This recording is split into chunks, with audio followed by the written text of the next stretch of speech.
بسم الله الرحمن الرحيم يا أيها المزمل قم الليل إلا قليلا نصفه أو انقص منه قليلا أو زد عليه ورتل القرآن ترتيلا إنا سنلقي عليك قولا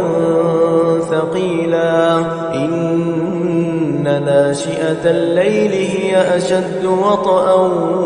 وأقوم قيلا إن لك في النهار سبحا طويلا واذكر اسم ربك وتبتل إليه تبتيلا رب المشرق والمغرب لا إله إلا هو فاتخذه وكيلا واصبر على ما يقولون واهجرهم هجرا جميلا وذرني والمكذبين أولي النعمة ومهلهم قليلا إن لدينا أنكالا وجحيما وطعاما ذا غصة وعذابا أليما يوم ترجف الأرض والجبال وكانت الجبال كثيبا مهيلا إنا أرسلنا إليكم رسولا شاهدا عليكم كما أرسلنا إلى فرعون رسولا فعصى فرعون الرسول فأخذناه أخذا وبيلا فكيف تتقون إن كفرتم يوما يجعل الولدان شيبا السماء منفطر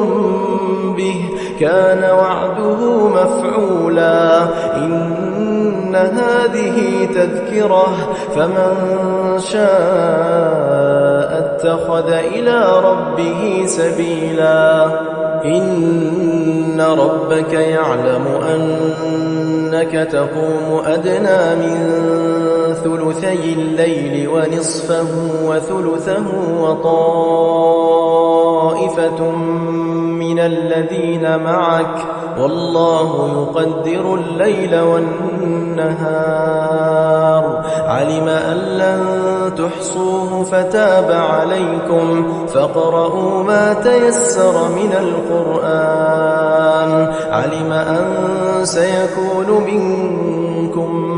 مرضى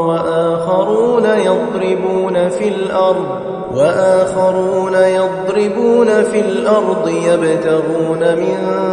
فضل الله وآخرون يقاتلون في سبيل الله فاقرؤوا ما تيسر منه وأقيموا الصلاة وآتوا الزكاة وأقرضوا الله قرضا حسنا وما تقدموا لأنفسكم من خير تجدوه عند الله هو خيرا وأعظم أجرا واستغفروا الله إن الله غفور رحيم إن الله وملائكته